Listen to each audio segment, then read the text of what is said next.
예수님은 지금 이제 제자들을 데리고 예루살렘으로 올라가시는데 제자들은 착각을 하는 거예요. 예수님이 이제 예수님의 나라가 임하는지 알고 착각을 해서 지금 예수님은 제자들과 동상이몽이라고 그러죠. 동상이몽. 전혀 다른 생각을 하고 있는 거예요. 주님은 지구시로 올라가시고 제자들은 예수님이 왕이 되면 자기들은 좋은 자리를 차지하겠다고 기대하면서 올라가는 거예요. 우리가 동상이몽, 우리가 예수님을 잘못 믿으면 안 되는 것이 뭐라고 그랬냐면 요한일서 4장 1절에 사랑하는 자들아 영을 다 믿지 말라. 영이 하나님께 속해 있나 보라고 그랬어요. 그러니까 지금 영이 하나님께 속해 있지 않으면 이미 하나님 속에서 벗어났어. 이미 그리스도가, 그리스도 영이, 성령이 함께하지 않아. 그러면 아무리 종교의 모습을 100% 똑같이 재현하고 주일 예배를 드린다고 할지라도 그들은 하나님의 사람이 아니라는 거예요. 왜? 하나님께 속해 있지 않기 때문에. 몸이 아니라 영이 말하는 거예요. 영이 하나님께 속해 있지 않다는 것은 뭐냐면 쉽게 말하면 지배를 누구한테 받고 있느냐는 거죠. 지배를. 사람들이 그러죠. 문재인 대통령 가지고 한다는 소리가 북한의 대변인이냐 김정은의 대변인이냐 김정은의 특사냐 다 이렇게 말을 해요. 왜 그래? 사람들이 보니까 대한민국의 대통령이 아니라 북한의 김정은에 속해 있는 것 같이 보이니까 그러니까 사람들이 다 그렇게 생각을 하는 거예요. 남한의 대통령인데도 불구하고 사람들이 그렇게 생각을 하는 거예요. 우리만 그렇게 생각을 하는 게 아니라 언론이 어디 세계 언론들이 다 그렇게 생각을 해요. 왜 그렇게 생각을 하느냐? 또 이번에는 더더구나 더 그렇죠. 왜? 중국을 출입을 애초에 제한을 하고 한국 사람들이 중국에서 오는 사람들은 격리시켜서 다 조사를 하고 다 내보냈으면 이렇게 확산이 되진 않았죠. 근데 왜 그랬어요? 중국의 눈치를 보느라고 못했어요. 그러면서 중국의 눈치 봐서 중국이 또 우리를 못 오게 막으면 어떡하냐 이런 식으로 하다 보니까 나중에 지금은 어떤 지경까지 갔어요. 하다못해 베트남까지도 이제 오지 말라고 환영 안 한다. 비행기 아무리 내가 뛰어보내도 돌려보내겠다. 이제 세계에서 이 지경까지 가버리니까 이 양반이 정말로 하나님 대한민국을 위해서 일하는 게 맞나?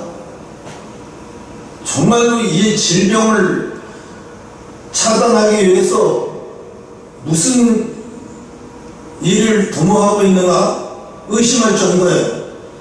제일 먼저 의사들이 나서서 그랬어요. 60명의 의사들이 전국 의사협회에서 60명의 의사들이 나서서 빨리 조치를 중국을 차단하라. 그래야 지금 이걸 막을 수 있다고 얘기했는데 곱방귀도 안 꼈어요. 의사들 얘기를. 의사니까 그 분야의 전문가들 아니에요. 곱방귀도 안 꼈어요. 이게 결국은 호미로 막을 거 이제 도저히 막을 수도 없는 수준으로 가버렸는데 제자들은 그 사람이 그러잖아요. 도둑이 들려면 개도 안 짖는데, 그죠? 도둑이 들어오려면 개도 안 짖는다고. 나라가 망하려면 대통령도 말을 안 들어. 왜? 전문 집단의 말을 들어야 될 거 아니에요, 그죠? 의료계 전문 집단에 그 사람들이 와서 그 사람들이 회의를 하고 그 사람들이 어떻게 해야 되겠다 이걸 컨트롤을 그 사람들이 해야 되는데 대구에 가서 총리가 가서 악수하면 뭐해? 아무런 일도 못하는데 박수만 하면 뭐 할 거야? 그 불쌍한 사람들 악수해서 뭐 할 건데? 실질적인 도움은 아무것도 못 되는 거죠. 이런 바보 같은 짓거리를 하고 있는 거예요.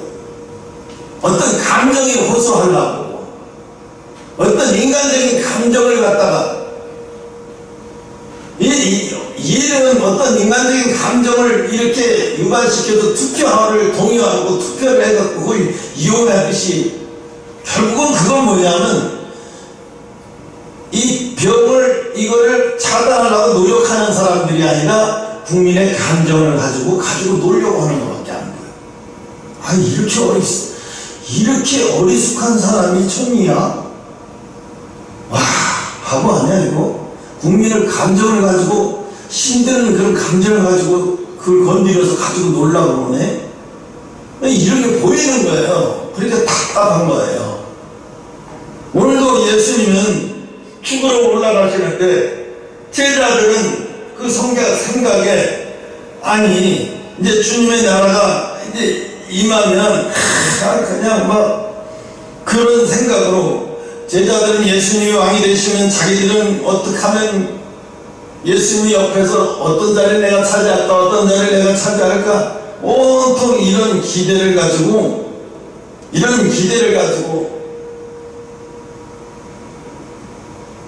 제자들은 여기까지 따라오고 있어요. 근데 예수님은 지금 내려가는 길에 왜 죽으러 밑바닥으로 죽으러 내려가는 길이에요. 올라가는 길이 아니라고요. 내려가는 길이에요.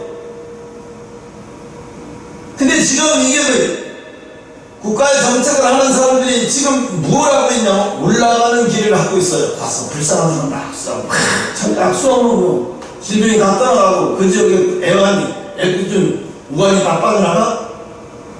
지금 그런 거 할 때는 아니죠. 전문 집단의 의사들을 모아놓고 그 지역 의사들을 모아놓고 무엇이 필요한지 필요한 건 우리가 다 낼 테니까 필요한 건 언제든 얘기하시고 어떻게 하면 이걸 차단할 수 있는 방법을 계속 강구하십시오. 그 사람들한테 맡기고 물자는 계속 조달하면서 그렇게 해야 정상이죠. 그리고 나중에 국민들이 궁금해하면 지금 이렇게 일을 하고 있다고. 이렇게 지금 의사 집단이 이렇게 일을 하고 있고 우리가 뒤에서 이렇게 돕고 있다고. 그렇게 브리핑을 해주면서 이렇게 뭐라 가서 내려가서 악수하고 또 자기도 걸리고 이런 바보 같은 짓거리를 뭐라 해요. 어리석하게 짝이 없는 사람들이죠. 그러니까 겸손한 것처럼 보이는데 겸손한 게 아니에요. 이게 결국은 겸손한 것처럼 내려가서 막 노란 옷 입고 뭐 새마을운동 그거잖아요. 노란 옷 입고 뭐 내려가서 이렇게 하는데 겸손한 것처럼 보이지만 겸손한 게 아니야. 야 내가 총리 내가 내려왔어. 너희들 이거 악수만 해도 너희들 위로가 되지. 이 뭐하는 뮤지컬인지 코미디인지 알다가도 모를 일이니. 응? 예수 믿는 사람들이 흔히 착각하고 있는 게 예수 믿는 사람들이 이렇게 착각하고 있어요. 큰 게 목사님들 막 어떻게 보면 악수 한번 하고 사진 한번 찍고 우리 목사님 내 교회에서 내 이름 한번 불러줬어 뭐 어쩌고 되었어 뭐 어쩌졌어. 그게 뭘 말하고 있어. 세상에서 올라가는 길이거든요. 세상에서 인정받는 길. 세상에서 인정받고 싶어서 아주 난리가 났어요. 네? 세상에서 인정받고 싶어서 아주 난리가 났어요. 생각해보세요. 남진인가 하는 장로, 야 70년대 80년대 60년대 우리나라 트로트계를 주물렀다 놨다 하는 쌍두마차 중에 한 사람이었어요. 그런 사람이 젊었을 때는 그 그렇게 호화찬란하게 막 놀고 율목회처럼 따라 또 하다가 이어져서 뭐 말도 없이 이렇게 놀다가 이제 늙어서 어느 날 갑자기 또 예수 있는데, 그러더니 또 분당에서 또 제일 큰 교회 또 장로라냐, 그 또 장로라고 또 인정을 받으면서 교회에서 또 이렇게 장로라고 막 인정을, 예배 중에 또 목사가 막 남진 장로님 어쩌고저쩌고 하니까 또 그냥 사람들이 다 한 번씩 다치다고 이러는, 이게 지금 뭐 하는 건지, 응?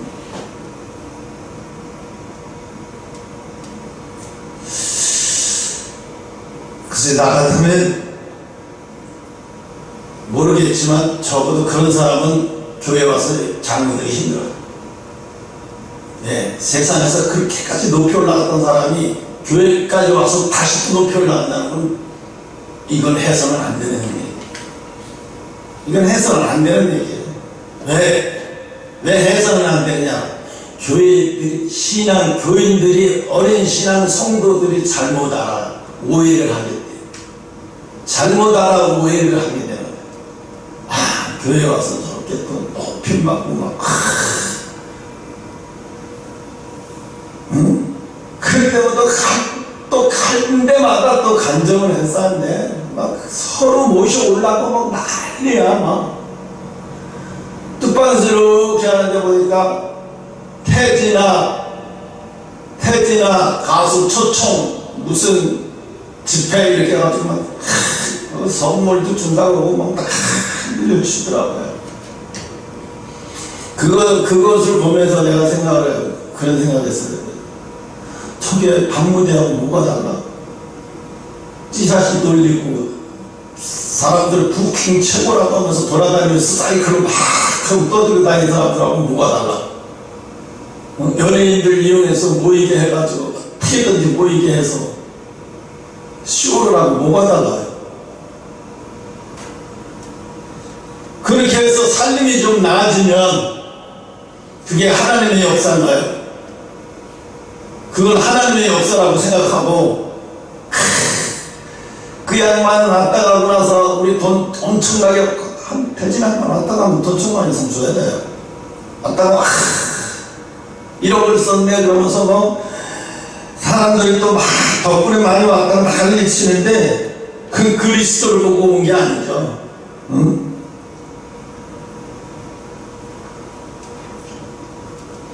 크리스천은 흔히 착각하는 경우가 많은데, 예수님은 제 쓰심을 받고 하늘나라 백성이 되고 큰 은혜를 받고 경제적으로 축복을 받다 보면은, 이게 축복받는 게 잘못됐다는 얘기가 아니에요. 축복을 받다 보면은 이렇게 올라가는 길에서 계속 올라가는 거예요.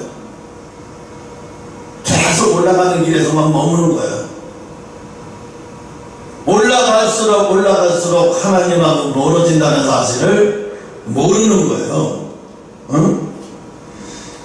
칭찬받는 게 얼마나 무서운 건지 알아요?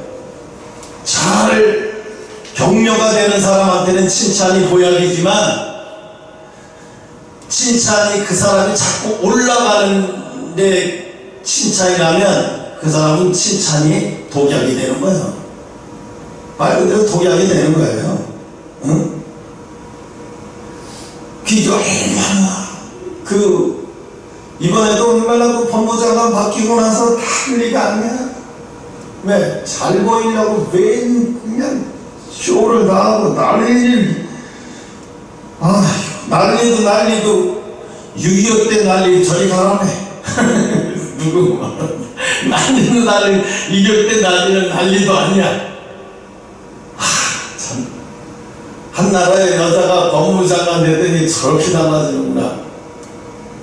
저 사람 그래도 천주교 다닌다고 했는데, 어쨌든 하나님을 그래도 믿는 사람이 참 저럴 수 있을까 할 정도로. 사실은 예수 믿으면서는 그 다음부터는 내리막길이에요. 환경이 내리막길이 아니면, 물질이 내리막길이 아니면 하나님이 마음을 연단하셔서 마음이 내리막길로 향하게 만들어요. 내 환경은 그대로지만 마음을 내리막길로 가게 만들어요. 가고 싶어 가는 게 아니라 마음이 내리막길로 만들면, 내리막길로 가기 시작하면 세상 사람들하고도 멀어져요. 세상 사람들하고 자동 멀어져요. 그러면서 하나님이 내리막길로 가게 만들어요. 사도 바울이 예수님을 만나고 나서부터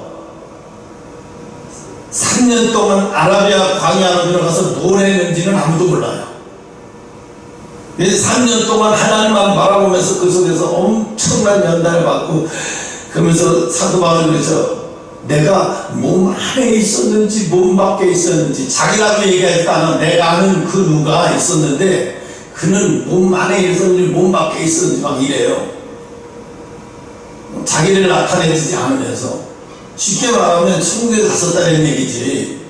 이 천국에 가서 본 얘기를 하고 이런 이야기를 하면서 엄청난 연단을 받고 그러잖아요. 우리는 생각에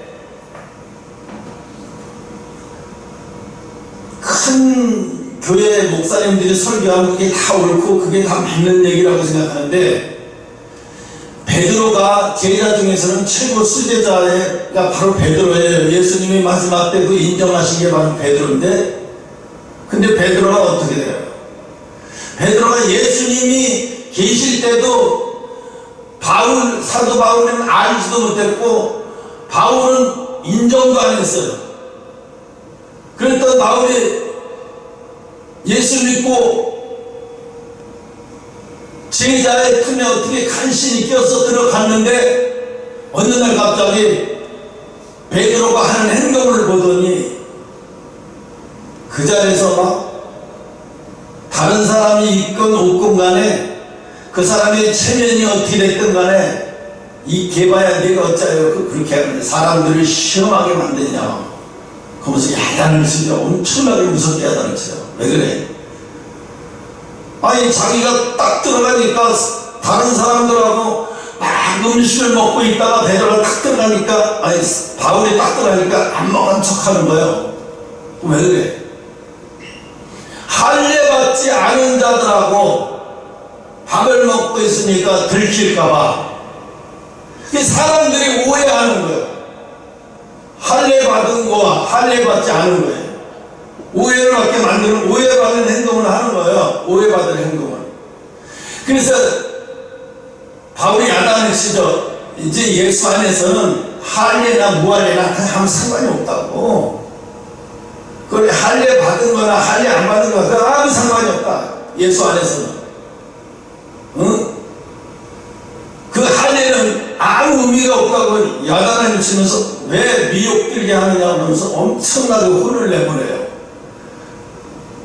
쉽게 말하면 엊그제 들어온 신명이 내일 모레 제자할 병장을 혼내고 야단치는 격이죠.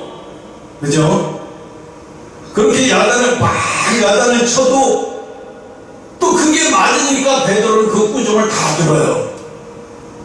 야 네가 뭔데, 야 네가 제자로 서열을 해도 감히 나한테 시커먼 후배가 막 이러고 막 따져야 될 텐데 아무 소리도 못해요. 왜 그럴까요? 그 사도 바울에 나오는 그 하나님 말씀이기 때문에 그런 거예요. 그 권위가 무서운 거예요. 그래서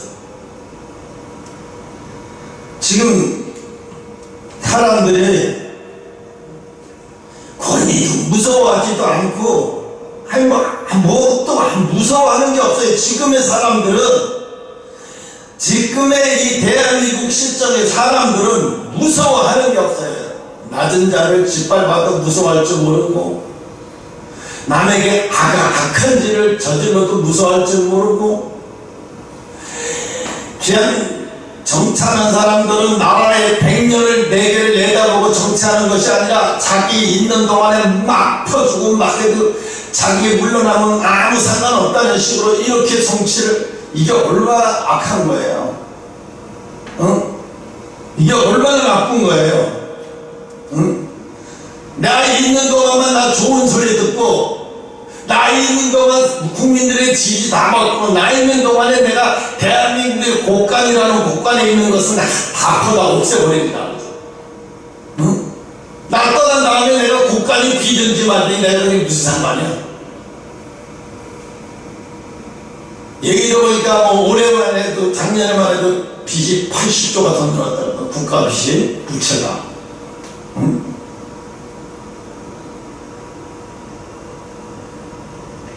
옛날에 미국에서 있었던 어떤 백인인데, 응? 어느 날 한 흑인이 이런 말을 듣게 되는 거예요. 당신은 우리와의 피부 색깔로 다시 태어나기 전에는 우리를 친정으로 이해할 수 없다. 옛날에는 미국에는 흑인들 예배, 백인들 예배 따로 그랬죠. 절대로 백인 예배에 흑인이 절대로 감히 들어갈 수가 없었어요. 들어가서 감히 예배 드릴 수가 없었어요.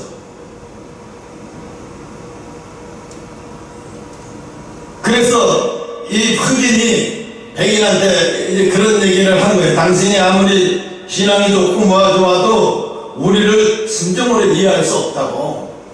그러니까 그래서 이 그리핀이라는 사람이, 그리핀은 그렇게 그냥 백인 이름이 그리핀이라는 사람이에요. 그리핀이 그 소리를 듣고 자기가 흑인이 되기로 결심을 하는 거예요. 아, 백인이 흑인이 되려면 어떻게 해? 백반증이 일어나야 되나? 저기 누구죠? 마이클 잭슨이 백반증이라서 얼굴이 하얗잖아요. 흑인인데도. 응? 그것처럼 왜 코를 막 그렇게 했어요? 자기가 백인인처럼 코를 딱 해가지고 막 몇 번의 성형수술을 해가지고 막 그랬는데 나중에 죽을 때 어떻게 했어요? 시신이 보니까 코가 도망가고 그래서 근데 코가 도망가갖고 코를 못 찾은 거야. 올려놔야 되는데 코를 못 찾은 거야. 그 시신. 그러니까 그게 그대로 이제 신문 기자들의 언론에 그대로 노출된 거야. 그럼 코가 어디 갔다는 거야. 못 찾았다. 웃기는 얘기기도 하죠. 이 크리핀에 그래서 자기가 흑인이 되기로 작정을 했어요. 그래서 어떻게 하면 흑인이 될까 연구하다가 약품과 염료, 방사선을 이용해서 자기 피부를 검게 만들기 시작한 거예요. 검게 만들기 시작하고 괴롭고 힘든 과정에서는 결국은 검게 만드는데 결국은 성공을 해요. 이 그리핀이라는 사람이 이제 점점 자기 피부가 까맣게 되고 흑인처럼 되는데 이제 성공을 해. 그래서 완전히 이제 변화됐어요. 그래서 그는 흑인들만 많은 그런 지역으로 아주 깊숙이 들어가서 뉴올리언스인가 거기가 흑인들이 많이 들어갔대요. 아주 깊숙이 들어가서 1959년 당시 인종차별이 가장 심하게 봤던 미국 남부의 흑인들의 생활이 아주 참혹했다는데, 그때 목이 말라서 물을 먹었을 때도 흑인들만이 먹게 되어 있는 곳이 따로 있다는 거예요. 예, 공원이나 어디 가서 물 먹는데 여기는 흑인들이 와서 먹을 수 있는 장소가 아니야. 만약에 흑인이 거기서 물을 먹다 버리면 마저 죽는 거야. 그냥 경찰한테 잡혀가서 마저 죽어요. 어떻게 되든 상관없어. 흑인한테는 법이 소용없으니까. 그러니까 어떻게 흑인들은 물 마시고 싶어도 거의 함부로 거기 가서 물을 사용할 수 없는 거예요. 그는 굴하지 않고 흑인들의 세계를 그대로 있는 대로 체험하고 싶어서 결국은 흑인들 속에 들어가서 그들의 인권을 위해서 최선을 다하다가 그리핀이 60세가 되어서 화학적으로 화학물로 몸을 이렇게 하고 검게 했는데 그게 정상적으로 오래 살 수 있겠어요? 60세쯤 되니까 이제 피부에 막 병이 생기고 뭐 화학 반응이 일어나가지고 결국은 피부암으로 60세에 죽어요. 응? 그 병을 피부를 검게 하려고 사용했던 약품 염료 방사선으로 인해서 결국 60세에 죽는데, 이 존 그리핀은 죄인을 사랑하사 죄인이 되셨던 예수 그리스도의 내려오는 길을 자기 생활로 실천으로 적용했던 사람이라고 이렇게 나와 있어요. 몰라요. 사진도 본 적이 없어요, 나는. 근데 이 얘와 사진을 보다 보니까 이분을 알게 됐어요. 아, 이런 사람도 있었구나. 왜? 정말 저 사람들의 심정이 어떤지 알고 싶어서 우리나라 문둥이촌에 와서 평생 문둥이촌에 살다 그렇게 간 그 선교사들도 많잖아요. 우리나라 선교사도 있지만 그 선교사들도 많잖아요.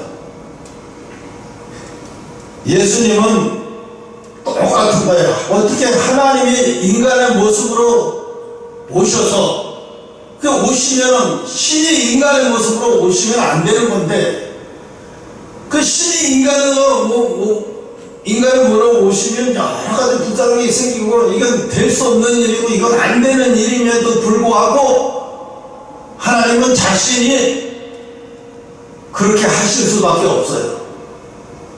네, 그러지 않으면 이 지구상에 매일 고기 탄내 연기로, 네, 인간들이 매일 죄를 져서, 지금도 인도에 무슨 겐지스강인가 만나보겠다. 인도에 보면 한 번도 가보진 않았지만 가끔씩 다큐멘터리 영상을 보면 시체를 계속 펴오죠. 옆에서, 강 옆에서. 그 돈이 많은 사람이면 그 강 옆에서 시체를 태우는 거예요, 죽을 때. 그렇게 죽는 거는 아주 그 사람들이 특별하게 은혜를 받고 돈 많은 사람들이 그렇게 강 옆에서 그렇게 태워서 죽는 거예요. 그래서 이제 그 죄를, 죽으면 죄를 갖다 그 강가에다 뿌리고, 거기 있는 사람들은 또 그 강에 들어가서 수영을 하고 목욕을 하고 물에 들어갔다 나오고, 그 강물이 아주 성수처럼 되어 있어요, 그 사람들은. 그래서 매일같이 거기는 그냥 향 냄새, 사람 태우는 냄새, 아주 지독하고. 그래도 사람들이 그 문화가 궁금하니까 많은 사람들이, 세계에 각처에 많은 사람들이 여행 코스 중에 하나인데, 그 냄새가 얼마나 고약하겠어요. 사람을 불에 태우는 냄새가 하루 이틀 다니 계속, 그러고 뼈 썩는 냄새, 해골도 막 그렇게 해골을 갖다 막 장식해 놓고. 지금 하나님이 우리 인간의 모습으로 도저히 있을 수 없는 일이잖아요. 우리가 개가 되고 싶어서, 우리 몽실이가 어떤지 몽실이 입장이 되고 싶어서, 꼬미의 입장이 되고 싶어서, 아니 내가 강아지를 세포를 이렇게 해가지고, 어디 생각을 했어요? 인간하고 원수인가하고 이것을 착상시켜서 이것을 임신이 되게 해가지고 그것을 태어나게 만들었는데, 그 사진은 한 번도 공개된 적이 없어요. 그리고 비밀리에 연구를 하는 거예요. 해서는 안 될 짓을 하는 거죠, 이 인류가. 지금 그런 연구를 하고 있다는 얘기를 가끔씩 이 종교 무슨 저런 데 잡지에 보면 나와요. 어마어마한 죄를 짓고 있으면서도 왜 그 사람들은 그게 죄라고 생각 안 해. 새로운 신약을 개발하려고 하기 위해서 이상한 돌연변이 세포를 만들고 그것을 통해서 또 새로운 신약을 만들려고, 결국은 뭐야? 돈이야, 돈. 돈 벌려고 그렇게 하는 거예요. 인간은 스스로 인간을 파괴시키고. 그런 행동을 돈 때문에 하는 거예요. 인류를 위해서 하는 게 아니라 사실은. 돈 때문에 하는 거예요. 뭐 이번에 마이크로소프트 빌 게이츠가 이번에 이 약을 개발하기 위해서 자기 엄청난 돈을 기부를 했다는 얘기가 있었어요. 근데 기부 얘기하니까 나오는데, 그 나 혼자 산다에 나온 이시연이라는 친구가 있는데, 유세윤이라고 하는 개그맨이 1,000만 원을 기부를 했다는 거예요. 코로나 이것 때문에 1,000만 원을 기부하면서 이시연한테 그랬다는 거예요. 야, 기부해봐. 너도 기부하면 돈 정말 기분 좋아. 그러니까 형, 나는 돈을 그렇게 벌지도 못하는데 어떻게 기부를 하냐. 그냥 너 있는 수준에서 맞춰서 그냥 하면 되는 거지. 그 얼마를 했다고 그런 건 상관하지 마. 그런 건 괜찮지만. 그러니까 이 친구가 알겠다고 그러고 자기가 100만 원을 해가지고 기부를 하고 그 기부 영수증을 인스타그램에다가 올렸어요. 올렸는데 야, 축하한다, 잘했다가 아니라 이 개새끼 새끼 야, 이 새끼야, 너 엄청난 인기를 받으면서 겨우 100만 원이 뭐냐, 1,000만 원도 아니고. 그러니까 이제 인스타그램을 닫아버렸어. 너무 욕을 하니까. 그래놓고 이제 신문기자님, 내가 왜 욕을 먹어야 하는지 지금도 모르겠다고. 내 실정에 맞게 100만 원 기부하고 나는 기분이 너무 좋아서 행복했는데 왜 욕을 하는지 잘 모르겠다고 이 얘기를 하더라고요. 그 나중에 얘기한 적은 그거예요. 네가 다른 사람들한테 얼마나 인기를, 그 프로그램이 인기가 있고 인기를 받는데 100만 원이 뭐냐, 100만 원이. 최대한 1,000만 원을 하든가, 억은 아니어도 1,000만 원을 하든가, 500만 원을 하든가, 100만 원이 뭐냐고 그래요. 엄청나게 욕을 얻어먹은 거예요. 그래서 내가 생각하기에 왜 그게 욕할 일이지? 근데 왜 욕을 먹을 일이야? 근데 왜 욕을 얻어먹을 일이야? 서울에 올라와서 지하실에서 그것도 몇 년을 연습실에서 곰팽이들과 같이 먹을 게 없어서 라면을 2끼로 하루에 3번 하루를 버티고 그렇게 살았던, 그래서 겨우 이제 성공한 궤도를 달리려고 겨우 이제 쓴 사람에게 그래도 잊지 않고 그거 100만 원에도 할 수 있다는 게, 그렇게 맘먹었다는 게 자기가 힘들었던 시절을 생각하니까 생각이 나서 그렇게 하는 건데, 그게 왜 그렇게 지탄을 받고 욕먹어야 될 대상이냐고요. 자기들은 못하면서 왜 남들에게 그렇게 엄청난 시선을 가지고 그렇게 하는지 모르겠어요. 그랬더니 조금 있다가 JYP에서 5억을 했더라고요, 박진영이가. 그러니까 더 싫어지는 거지. 5억을 해버리니까. 물론 그 회사는 주식이 얼마나 큰, 세계적으로 엔터테인먼트가 세계적인 엔터테인먼트 회사인데 5억 원도 사실은 적은 돈이에요, 그 회사의 덩치에 비하면. 그렇지만 5억 했어요. 5억 한 것도 잘한 거지만 100만 원 한 것도 잘한 거예요. 칭찬받아야 할 마땅한 거예요.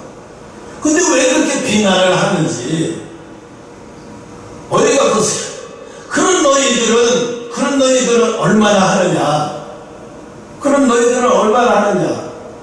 내가 텔레비를 보다가 코로나 이거 막 나오면서 지금부터 전화를 무조건 하면 5,000원이 빠져나간대. 그러면서 걱정되시면 이 전화에도 한 번씩 해달라고 해서 전화를 했어. 그때 삐 하더니 5,000원 빠졌습니다 이러더라고요. 그 5,000원 해놓고도 기분이 좋더라고요. 왜? 그 시간대에 수많은 사람들이 볼 거 아니야. 그 사람들이 다 5,000원씩만 한다고 해도 그게 얼마나 큰 돈이겠어. KBS에서 그것도 정규 방송 시간에 그걸 하면서 하니까 얼마나 많은 사람들이 보겠냐고요. 그게 1인당 5,000원씩 빠져나가서 걸기만 하면 그냥 자동으로 빠져나간다는 거예요. 그래서 크게 놓으려고 하지 말고 전화 한 통화만 해달라고 사정을 하더라고요. 그래서 그 소리에 그냥 별거 아니게 생각하고 전화를 했어요. 근데 사람들은 그렇게 생각을 해요. 아니, 왜 남의 그 보이는 면만 가지고 그러지, 그 사람의 거기까지 걸어오기까지 길이 얼마나 힘들었는지 알면 그 100만 원 내는 것도 참 어려웠어. 근데 내가 생각할 때 그래. 그 친구를 아니까 저 친구 100만 원 내려고 했을 때도 참 힘들었을 텐데, 왜? 지네 부모님은 지금 시골에서 부산에서도 쫓겨나게 살아요. 한참 막 계단을 한참 타고 올라가요. 피난 시절에 살던 집이라서. 그런 집에서 살고 있어요. 한두 개짜리에다가 텐마를 이렇게 있고 거실이 어디 있어요. 비 오면 다 끼지. 그런 데서 자기 부모님 지금도 살고 계시는데, 아니 그런 부모님에게 100만 원을 보냈으면 부모한테 좋은 칭찬이나 받을 텐데, 아니 코로나 때문에 그래서 나도 좋은 일 하고 있어도 100만 원 보냈는데 그렇게 난리를 죽이고 그렇게, 이 걔 부모가 어떻게 사는 거 아는 사람이라면 그 욕 못해. 100만 원 했다고 욕 못해. 걔 부모가 어떻게 사는 걸 모르는 사람들이니까 그렇게 욕을 하는 거예요. 응? 그러니까 사람들이 이렇게 남이 욕을 하는 걸 좋아하지. 어쩌면 그렇게 우리나라 특히 더 그러죠. 왕따시키고 막 전체가 다 왕따를 시키고 막. 응? 특히 일본 사람도 그런 게 많다고 하긴 하더라고요. 근데 예수님 따라서 내려간 길은 반드시 올라가는 길이 있다는 거예요. 예수님 따라 내려가면 반드시 올라가는 날이 온다는 거예요. 그러니까 우리는 영원히 내려가는 것을 착각하고, 이거 영원히 이러는 거 아니야? 아니 우리 교회에 영원히 하나님의 역사가 안 나타나네. 성령의 역사가 안 나타나네. 성령의 역사가 안 나타나는 게 아니라요, 하나님의 때가 아직 안 온 거예요. 근데 우리는 생각을, 인간적인 생각은 성령의 역사가 안 나타나, 우리 교회는 하나님이 버렸나? 라고 생각하는데 그게 아니에요. 때가 아직 안 된 것 뿐이에요. 내가 물었어요. 하나님, 왜 그때 부흥, 한참 어린아이서부터 부흥될 때 왜 그냥 내버려 두시지? 왜 하나님 그때 오는 애들까지 다 끊고, 애들 오면 부모까지 다 이사를 시켜버리고, 이 동네에서 막 3명 4명 한 줄 싸움에 애들 막 그 집을 막 이사시켜버리고 막, 하나님 왜 그래요? 왜 이렇게 해요? 그랬더니 하나님 뭐라고 말씀하신다니, 이제부터 다른 것을 해야 된대. 그 사람은 뭐 또 큰 거 해야 되는 줄 알고, 그렇죠, 뭐 다른 거 하죠. 뭐 아주 착각을 했어요. 그랬더니 하나님이 더 불 속에다 집어넣는다는 거예요. 더 불 속에다가. 응? 그래서 내가 그랬어요. 하나님 주신 달란트는 언제 써먹나요? 하나님 주신 달란트는 언제 해야 돼요? 하나님 뭐라고 그러시냐면, 본보기로 보여주시는 거야. 내가 그때 삼일교회가 그렇게 10년 만에 몇만 명으로 부흥되는 걸, 우리 교회보다도 늦게 저기 된 교회가 그렇게 10년 만에 부흥되는 걸 보면서 내가 막 속상해했거든. 이거 뭐 하나님이 너무 이거 이시박시 너무 이거 말이야, 뭐 사람 골라서 이거 너무 이러네, 이런 하나님이란 말이야. 그러면서 속으로 갸우뚱했다고. 설교를 들어보면 별것도 아닌데 말이야, 이상하다고. 왜 청년이 저렇게 많이 모이지? 뭐 나중에 성전이 좁아서 숫대에서 예배를 드리고, 막 달리 숫대 강당을 통해서 예배를 드리고 막 이러고, 한 번 모일 때마다 2만 명씩 예배를 막 드린다고 하고 막, 그게 막 속상하더라고요. 엄청나게 속상하더라고요. 그랬더니 하나님이 곧 무너질 거다. 곧 무너질 거라는 거예요. 그럼 무너질 거는 왜 그렇게 하셨습니까? 왜 그렇게 하셨습니까? 연단받지 아니하고 쓰임 받는 것이 얼마나 눈물 나는 것인지 네가 직접 보게 되리라고 했어요. 그랬더니 직접 보게 됐어요. 그 담임 목사가 한 가족을 성추행한 것이 아니라 뭐 일을 해야 될 수가 없어요. 수를 미국으로 이민 간 가정이 막 2, 8, 10가정 막 되고 막, 그게 취직가서도 그 트라우마 때문에 결혼 생활도 못하고 결국 이혼당하고 정신적인 막 저기까지 하고 하나님을 막 떠나서 이제는 예수 믿는 것도 싫고 막 이런 것까지 지경에까지 이르게 만들어버렸어. 근데 이 목사는 그쪽에서 그만두면서 30억을 또 받았대요. 30억을. 정별금이라고 해가지고 교회를 이렇게 부흥시켰으니까 당신이 아무리 나쁜 짓 했어도 퇴직금은 퇴직금이니까 30억 줄게. 30억을 딱 주고 한리박대 교회 떠나려고. 그래서 30억을 줬대. 근데 30억을 줬더니 홍대 쪽에다가 대세라고, 홍대세교회라고 이름을 줬어. 홍자는 거기다 붙였는지. 근데 웃기는 거지. 그렇게 수치를, 그렇게 책을 많이 써서 그 교회 앞에다 그 사람이 쓴 책을 갖다가 이렇게 써놓으니까 한 수십 원인데 거기다가 불을 질러버렸어요. 설교 책을 갖다가 다 불을 질러버렸어요. 그럼 기자들 것을 다 찍으라고. 근데 홍대 쪽에다가 홍대설교회를 개척했어요. 돈이 많으니까. 건물 2층, 3층을 갖다 통째로 얻어가지고 수백 평짜리 통째로 얻어가지고 교회를 이쪽 교회인들 중에서 정신병 걸린 사람들이 쫓아가는 거예요. 거기 한 150가정, 가정수만 한 150가정이 쫓아간 거예요. 그러니까 성도 수로 따지면 몇백 명이 간 거죠. 5, 600명이 간 거죠. 그 주인가 또 예배를 드리는 거예요. 그 얘를 설교를 하는데 뻔뻔해요. 뻔뻔해. 그렇게 뻔뻔할 수 없어요. 그래서 베드로가 예수님께 3번 부인하고도 나중에 십자가에 거꾸로 매달려 죽었듯이 그 뻔뻔하고는 비교가 안 되는 거예요. 근데 착각하는 것 같아요. 왜? 그 교단에서 목사를 제명시키고 개척을 하지 못하게 법을 안 운영하는 교회법이 무슨 상관이 있냐고요. 그래서 나중에 세상법으로 해갖고 법정에 가니까 교회 개척하는 거 법적으로 막을 권리 없다. 무죄 땅땅 때리면 끝난 거야. 그럼 지금 땅땅거리고 해야. 자식들은 미국에다 다 30억이라는 재산이 있는데 자기 미국에다 보내놓고. 왜? 한국에서 같이 살기 힘들잖아요. 애들이 다 그거 다 아는데. 그래서 미국으로 보내버리고. 응?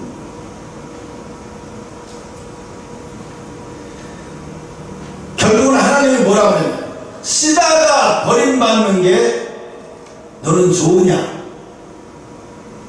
하나님 쓰다가 버려져도 좋으니 제발 좀 한번 역사 좀 일어나게 해주시옵소서 라고 하고 싶은데 아니 내가 살아온 세월이 있는데 버려지려고 여기까지 연단을 받아서 여기까지 왔어? 버려지는 게 어떤 건지 이 땅에 있을 때는 몰라요. 돈이 있겠다, 명예 있겠다, 이 땅에 있으면 몰라요. 그러나 떠날 때, 이 땅을 떠날 때, 아하, 악소리가 나는 거예요. 악소리가. 언젠간 죽음하고 맞닥뜨릴 있어서 이 육신을 장막을 떠날 때가 나오잖아요. 이 육신 장막을 벗을 때도 나 겁날 것 없겠니. 찬송가 몇 장이지? 이 육신 장막을 벗을 때도 찬송하세. 어? 194래요. 194.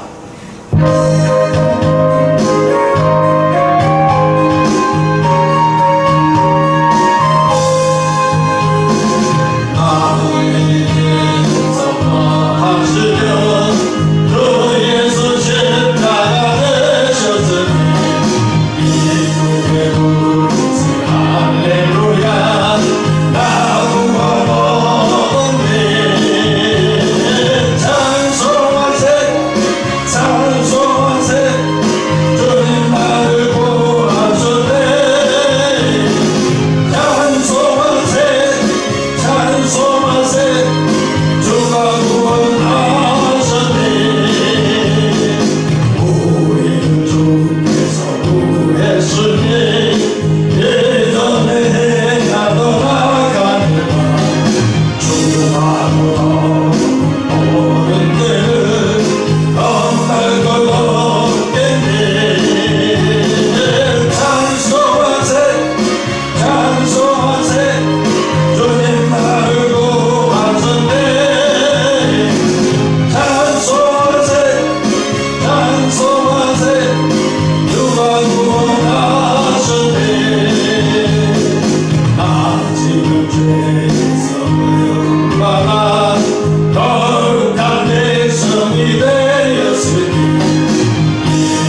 조주영 현대그룹 회장은 이런 말을 했어요. 그는 매일매일 출근할 때 나는 소풍 가는 마음으로 사무실로 갑니다.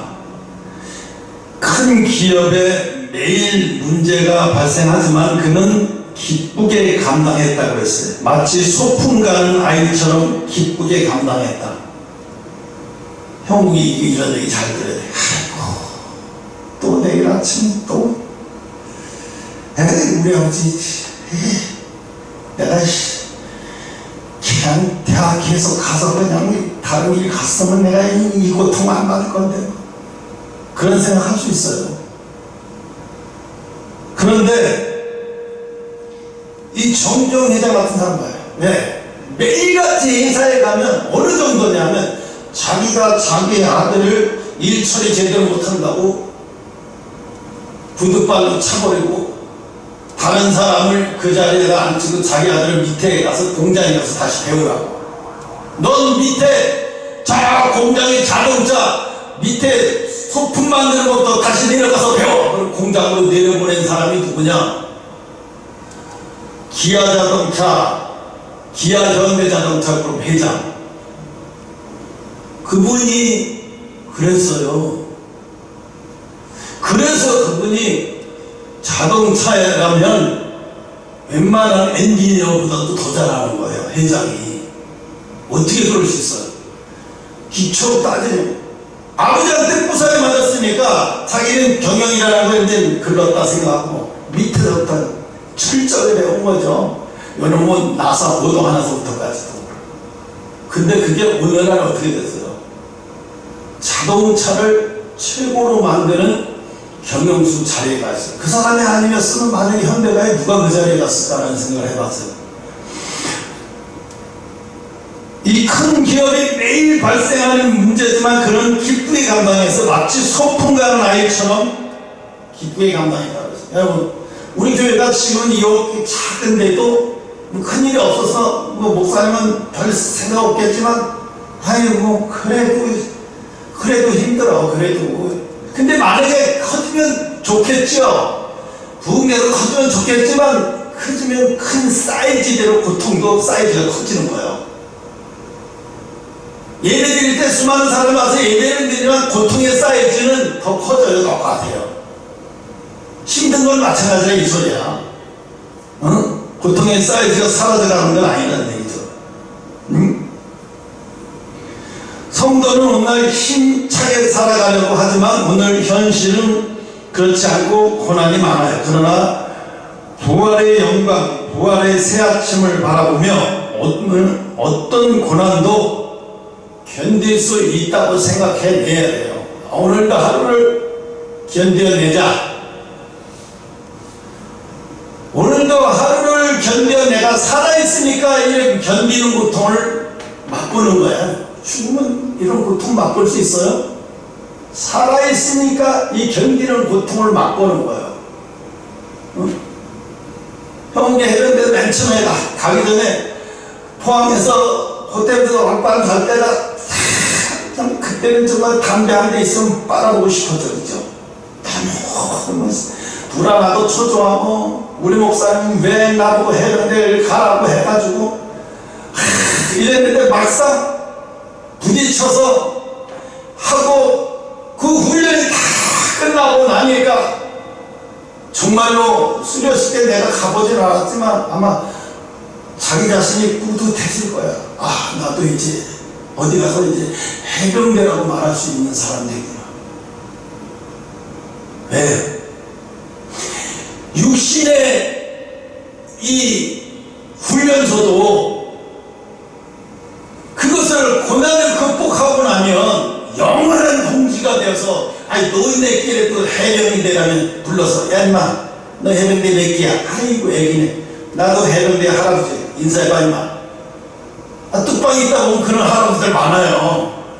그런 할아버지들 기수하고는 비교가 안 되죠. 엄청난 차이가 나겠지만 근데 왜 그런 분들이 왜 그럴까? 그때 고생하고 그 힘들었던 그런 것들을 후배들을 보면 생각나거든요. 아, 저 아이도 나와 똑같은 길을 걸어왔거든. 지금 걸어오고 지금 걸어가고 있어. 그걸 보니까 귀엽고 또 안쓰럽기도 하고 자랑스럽기도 하고 한번 어깨 두들겨주고 싶고 내가 네 선배라니까. 대간만 너 선배 넣어주기 그렇게 힘들지만 나 같은 날이 와 이놈아. 응? 그래서 뭘 우리가 부른 게 뭐야? 이 육신 장막을 벗을 때 다른 사람은 거기에 찔려서 10번 동안 팍팍 싸지만 우리는 겁날 데가 없겠니? 왜? 천군 천사가 나를 영접하러 오는데 내가 겁날 게 뭐 있어요? 그리고 매일매일 부딪히는 것에 두려워하면 안 돼요. 부딪히는 것에 두려워하지 말아요. 부딪혀서 피하잖아요. 피하면요 계속 원투펀치가 들어와요. 계속 원투펀치가 들어와요. 그 UFC 권투를 보면은 피하면 계속 맞다가 결국 KO 당하더라고요. 피하지 않으려면 뭐예요? 앞으로 나가야 돼요. 맞으면서도 앞으로 나가야 돼. 그래야 그 공격을 이겨낼 수가 있어요. 응? 그래서 정찬성이라고 하는 우리나라 UFC 선수를 사람들이 이렇게 불러요. 코리안 좀비라고. 왜? 엄청나게 맞고도 쓰러질 것 같은데 안 쓰러져. 좀비처럼 쓰러질 것 같은데도 안 쓰러져. 계속 앞으로 전쟁한다. 그래서 이름을 좀비로 붙였어요. 결국은 나중에 상대를 KO를 시켜버려. 그래서 코리안 좀비라는 말이 붙어있어요. 내가 그 친구 팬이에요. 왜?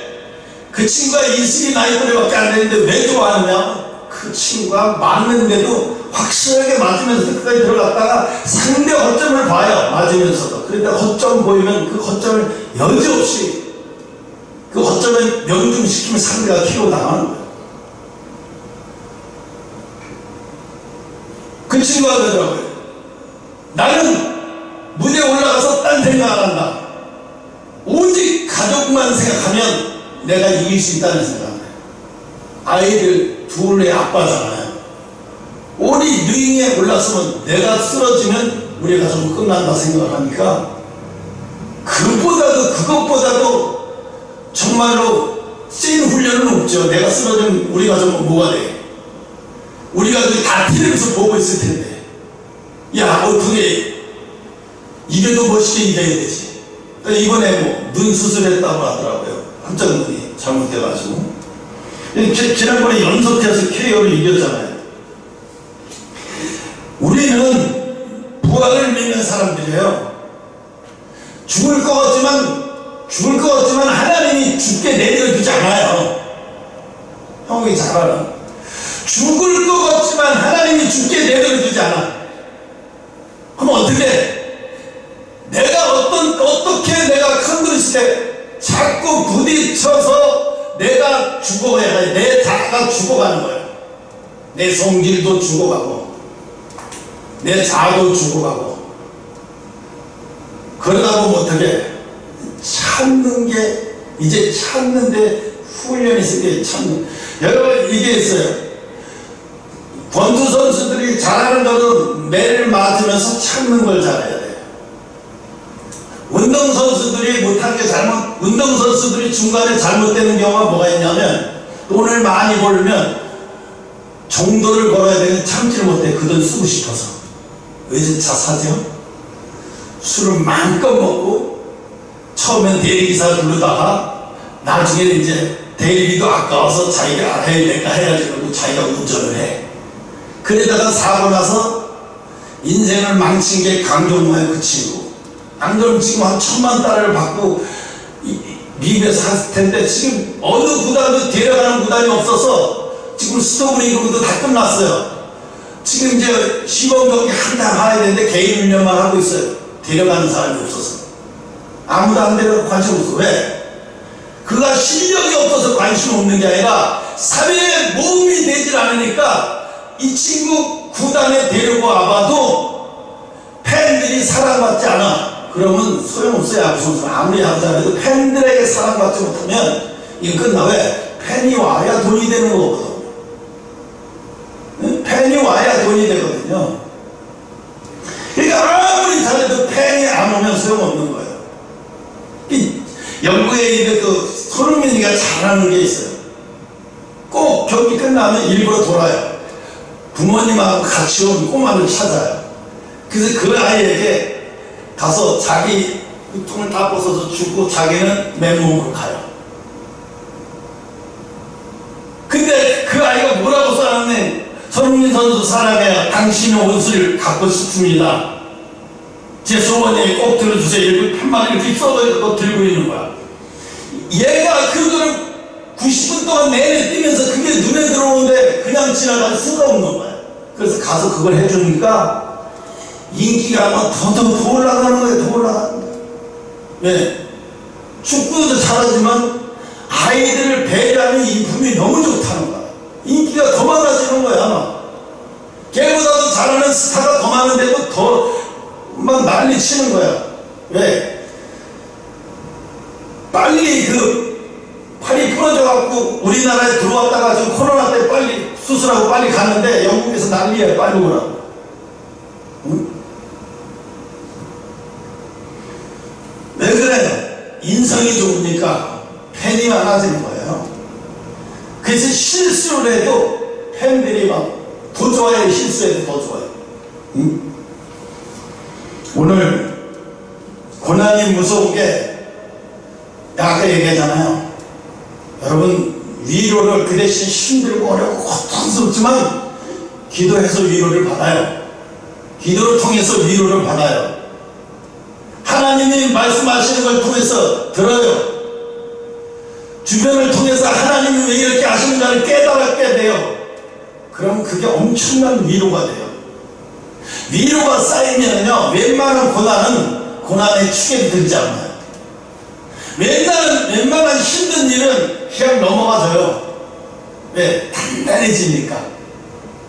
그래서 웬만한 쇠뭉치 망치를 그냥 뻥 때리는 그런 고통이 와도 그냥 아무런 느낌이 없어요. 당연히 뭐 올 게 온 거지 뭐. 별로 아무 느낌이 없어요. 이렇게 단단해지는 거예요. 영적으로 단단해지는 거예요.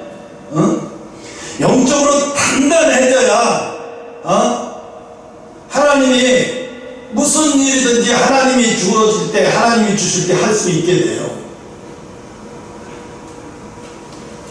여러분 모세가 40년 동안 하나님이 모세를 왜 부른 척 하셨을까요? 그를 단단하게 만들기 위해서요.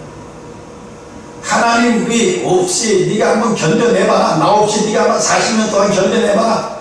네가 내 백성을 위해서 네가 그 공주의 마음의 아들의 자리도 팽개치고 네가 한 거 다 알아. 그 네가 한 일이 엄청나게 훌륭하고 그거 다 알지만 내가 일부러 너는 40년 동안 너에게 나타나지 않는 이유는 내 백성을 너에게 맡기려고 하기 때문이야.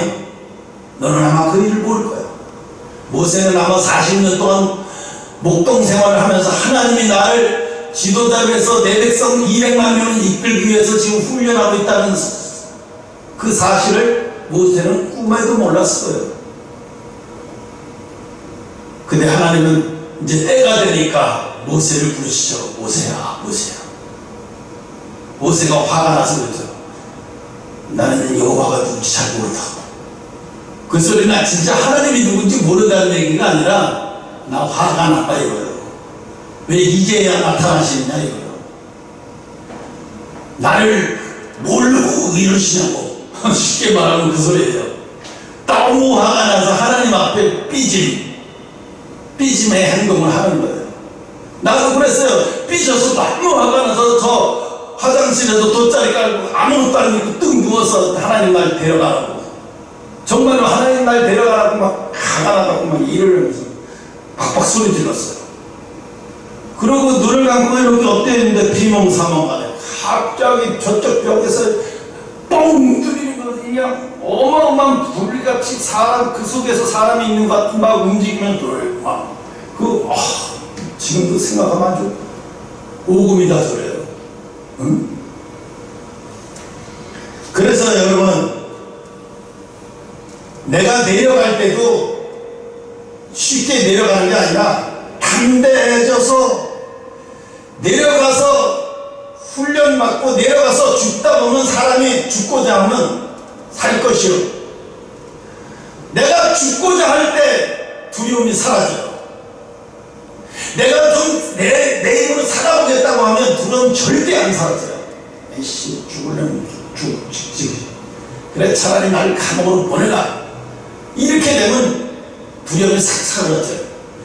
그래서 지금 정광 목사님 종로경찰서 유치장에 있는데 그랬더라고요.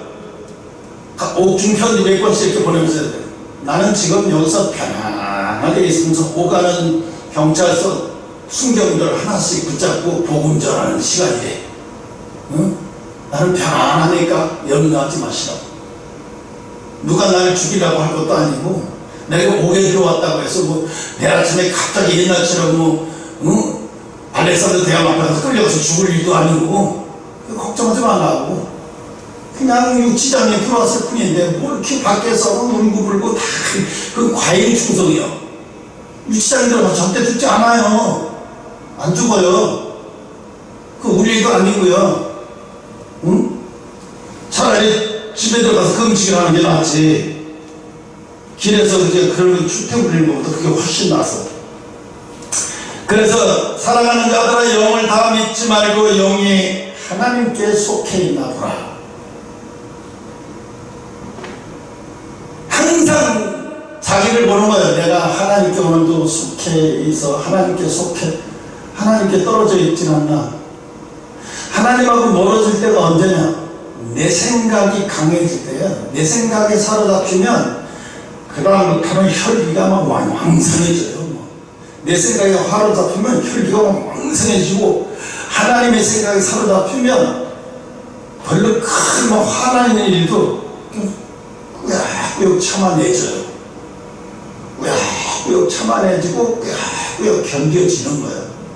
그냥 꾸역꾸역 참아내고 견뎌지는데 눈물이 툭툭 떨리고 아파요. 그래서 하나님은 뭐예요? 심령이 가난한 자, 심령이 찢어진 자, 온유한 자, 그렇게 연단을 받으면 심령이 어떻게 악한 심령이 온유해지는 거예요. 여러분의 심령은 다 우리가 원죄 때문에 다 악해져 있어요. 그렇기 때문에 온유해져야 돼요. 그렇게 해서 온유해지는 방법이 밑으로 내려가는 거예요. 밑바닥으로 내려가는 거예요.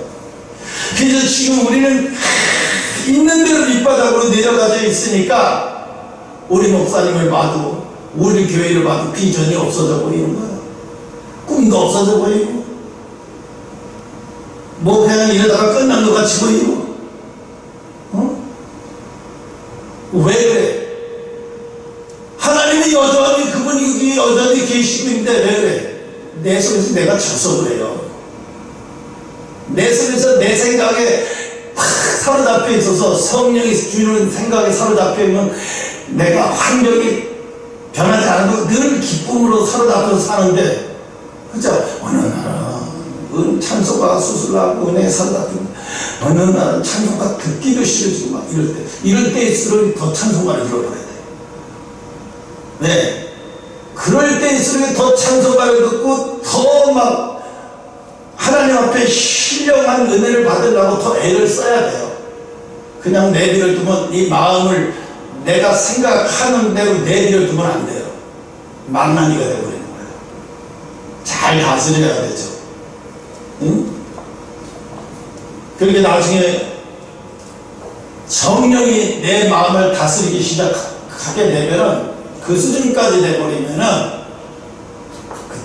그건 진짜 하나님 앞에 귀한 도구 다 된 거예요. 그 정도까지 돼요.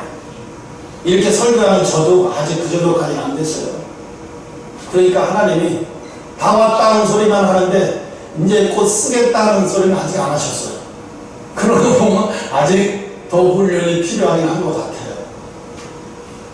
그래도 힘들어요. 여러분도 힘들고 저도 힘들고 힘들지만 그래도 기도하고 하나님이 꿈을 통해서 말씀하실 때 위로가 탁 되는 거예요. 또 나는 아무 말 안 하는데 예영이를 통해서 예영이 환상을 붙여. 지난번에도 금요일 토요일 때도 예영이가 갑자기 십자가 누워있는데 십자가 피 묻은 십자가 갑자기 회오리바람 확 불면서 빨간 십자가 다시 세워지고 회오리바람 같이 성령의 발에 확 일어났다 소리 듣는데 내가 기분이 돌아가면서 집으로 가면서 기분이 그렇게 좋을 수가 없어요. 하나님 우리 예배를 받으셨구나. 하나님이 우리의 기도회를 받으시는구나 하는 생각이 드니까 이거 밤새도록 해야 되겠다. 너무 좋다. 기분이 너무 좋은 거예요. 그래서 그 다음부터는 뭐예요? 상관없어요. 그냥 몇시 나오던지 그냥 하나님이 받으신다는 증거가 이제 드러났으니까 열심히 드리면 되는 거죠. 뭐가 필요해요? 뭐가 필요하냐고요? 하나님이 받고 있다는 증거가 있는데 뭐가 왜 맨날 드릴 때마다 의심해야 돼요? 받으시나? 놓치시나? 또 드리시나? 왜 맨날 의심하냐고요? 의심 많은 도마처럼 울었네? 여러분, 의심 많은 도마처럼 울었네? 그 노래가 뭐예요?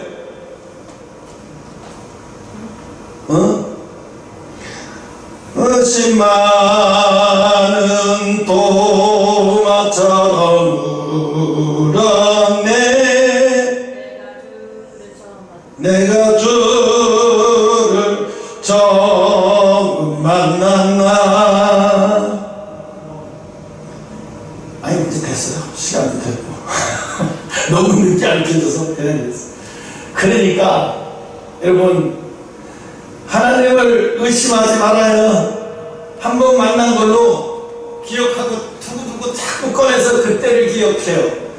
그래서 여러분, 한 주간도 승리하시는 여러분 되시기를 바랍니다. 자, 같이 기도하고 마치겠습니다. 우리 짧게 1분 동안만 기도합시다.